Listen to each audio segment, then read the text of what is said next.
तो प्रधान सेवक की तस्वीरें तो वायरल की जा रही हैं, मगर यह नहीं बताया जा रहा कि प्रधान सेवक ने जिम्मेदारी किसकी तय की है। ऊपर से प्रधान सेवक के इस्तीफे की मांग उठ रही है, वो भी उन्हीं के घर से यह मांग उठ रही है कि मोदी जी इस्तीफा दो, इस्तीफा दो अमित शाह जी, इस्तीफा दो नागरिक उड्डयन मंत्री जी। नमस्कार, मैं हूं आपके साथ तिलक चावला। बीजेपी के घर से आवाज आई, मोदी जी इस्तीफा दो या फिर इस्तीफा लो, जिम्मेदारी और जवाबदेही तय करो। कौन मांग रहा है इस्तीफा और क्यों मांग रहा है मोदी जी से इस्तीफा? इस्तीफे पर आए मगर चंद घंटों पहले इन तस्वीरों को याद कीजिए एक बार फिर से इन तस्वीरों को। परिस्थितियां कुछ भी हों, लेकिन नरेंद्र मोदी जी की शूटिंग नहीं रुकती। ना कैमरों का शौक कम होता है, ना ही महामानव के कुर्ते का क्रेज कम होता है। कुछ कैमरामैनों ने तो लेट कर साहब की तस्वीरें खींची हैं ताकि साहब खुश हो जाए। तस्वीरें गवाही देती हैं, ना तो चेहरे की चमक फीकी पड़ती है, ना ही फोटो खिंचवाने का क्रेज कम होता है। पूरी दुनिया में ऐसा कोई अलबेला प्रधान सेवक नहीं होगा जो इस वक्त किसी देश के पास हो, जो हमारे पास है, जो कैमरे के बिना एक कदम नहीं चल सकता। और पूछने वाले सवाल पूछ रहे हैं कि अगर वाकई में यह शूटिंग नहीं थी, जी जनाब की शूटिंग नहीं थी, तो फिर पूरे वीडियो में आवाज क्यों नहीं थी? ठीक वैसे ही आवाज जैसे प्रधान सेवक के दौरे से कुछ घंटे पहले ही इसी जगह पर, इसी वक्त पर एक रील बनी थी, और वो रील किसी और ने नहीं बनाई थी। हादसे के वक्त देश के नागरिक उड्डयन मंत्री ने बनाई थी, इसी जगह पर बनाई थी, अपनी रील बनाई और म्यूजिक भी लगाया, सोशल मीडिया पर पोस्ट भी किया। शायद वो तस्वीरें याद होंगी आपको, नहीं याद तो देख लीजिए और फिर से याद करिए कि हमारे देश के नागरिक उड्डयन मंत्री म्यूजिक के साथ रील बना रहे थे जब लोग मर रहे थे। मगर प्रधान सेवक ने इतनी तो कृपा की, वो ये कि उन्होंने तस्वीरें तो खिंचवाई मगर म्यूजिक के साथ पोस्ट नहीं किया। खैर, हमारे देश के प्रधानमंत्री की शूटिंग बाजी के बीच अहमदाबाद विमान हादसे के बाद बहुत तरह के सवाल उठ रहे हैं, लगातार उठ रहे हैं, बार बार उठ रहे हैं। देश की होनहार मीडिया इन सवालों को कितना उठा पा रही है, ये तो आप बाखूबी समझ रहे होंगे। मगर इस बीच पीएम के इस्तीफे की मांग उठ रही है, मांग उठ रही है अमित शाह के इस्तीफे की, मांग उठ रही है नागरिक उड्डयन मंत्री के इस्तीफे की। और मांग किसी और ने नहीं बल्कि बीजेपी के वरिष्ठ नेता रहे सुब्रमण्यम स्वामी ने उठाई है। सुब्रमण्यम स्वामी सुप्रीम कोर्ट के जाने माने वकील भी हैं। उन्होंने सोशल मीडिया प्लेटफॉर्म एक्स पर जो ट्वीट किया वो दोस्तों आपकी स्क्रीन पर है, जहां पर वो लिखते हैं, और उस पर गौर फरमाइए जो वो लिख रहे हैं। 1950 के दशक में जब रेल पटरी से उतर गई थी, वो अंग्रेजी में लिख रहे हैं, हिंदी में तर्जुमा कर रहा हूं। 1950 के दशक में जब रेल पटरी से उतर गई थी, तब लाल बहादुर शास्त्री ने इस्तीफा दिया था। उसी नैतिकता के आधार पर मैं प्रधानमंत्री मोदी, गृह मंत्री अमित शाह और नागरिक उड्डयन मंत्री नायडू से इस्तीफे मांग करता हूं, ताकि स्वतंत्र और निष्पक्ष जांच हो सके।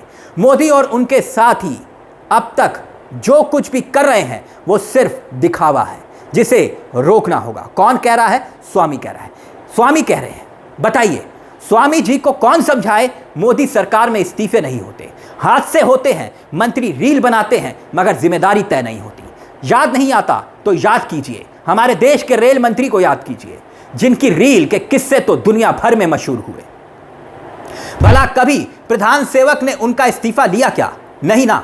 वैसे तो पहलगाम आतंकी हमले के बाद भी कुछ इसी तरह से इस्तीफे की मांग स्वामी ने की थी। तब उस वक्त भी सुब्रमण्यम स्वामी ने नैतिकता के आधार पर गृह मंत्री अमित शाह का इस्तीफा मांगा था। मगर नैतिकता का पाठ पढ़ाने वाले नैतिकता आज खुद भूल चुके हैं जो 2014 से पहले नैतिकता के आधार पर इस्तीफे मांगा करते थे। मगर याद कीजिए, जब कोलकाता फ्लाईओवर गिरा तो प्रधान सेवक, जी हां, यही प्रधान सेवक यानी कि मोदी जी बोले थे, भगवान का संदेश है टीएमसी को हटाओ। तो अब अहमदाबाद प्लेन क्रैश हुआ, 242 लोगों की जान चली गई। तो क्या यह भगवान का संदेश बीजेपी के लिए है या नहीं? यह भी प्रधान सेवक बताएं। यह सवाल तो उठेगा ही ना, सुनिएंगे, यह सवाल तो उठेंगे ही।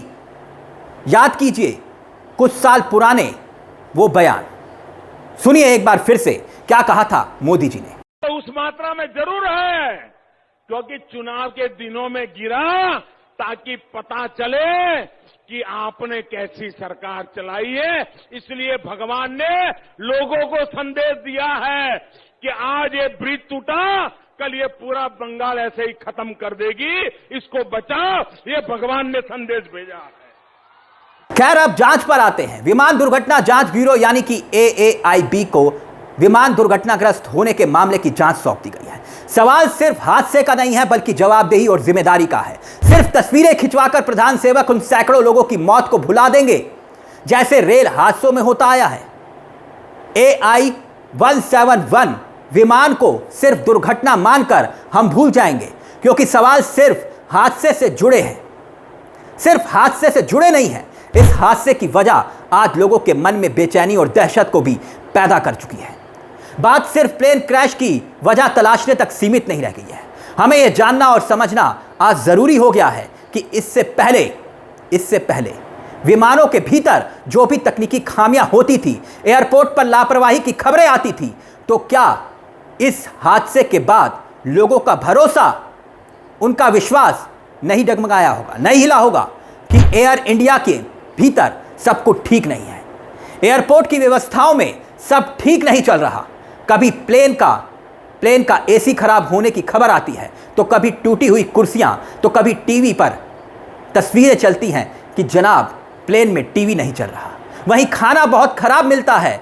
ये हरगिज नहीं कहा जा सकता कि इन्हीं वजहों से हादसे हुए होंगे, मगर हम ये याद दिला रहे हैं कि अव्यवस्थाओं की वजह से यात्री परेशान होते आए हैं, जो अब भी हो रहे हैं, रोज होते हैं। लेकिन बात यहां पर तकनीकी खराबी की हो रही है। मगर यह भी सच है कि एयर इंडिया के विमान सेवाओं को लेकर शिकायतें बढ़ने लगी थी और शंकाएं भी बढ़ने लगी थी।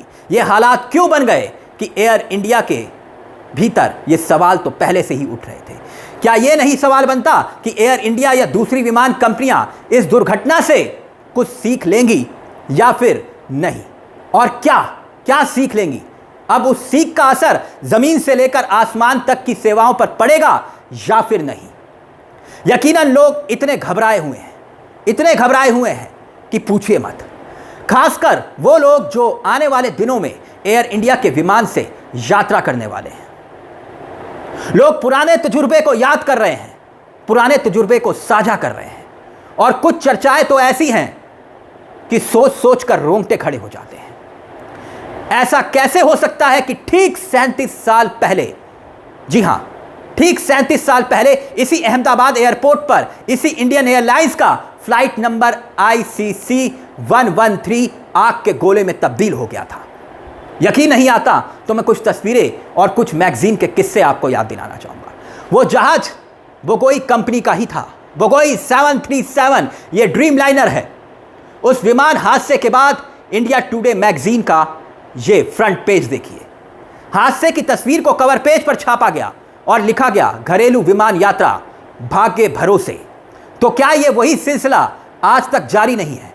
और अगर जारी है तो कौन है इसका जिम्मेदार? क्या सरकार इस सवालों को लेकर भाग सकती है? क्या एयर इंडिया इससे भाग सकता है? मैनेजमेंट बदल गया हो तो क्या हुआ? क्या DGCA इससे भाग सकता है? इसका जवाब है नहीं, बिल्कुल नहीं।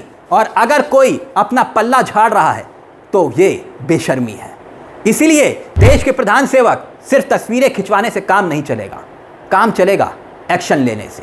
आप इस्तीफा ना लेंगे ना देंगे तो फिर कम से कम इतना तो करिए कि लोगों की आवाज़, उनकी पीड़ा को सुनिए।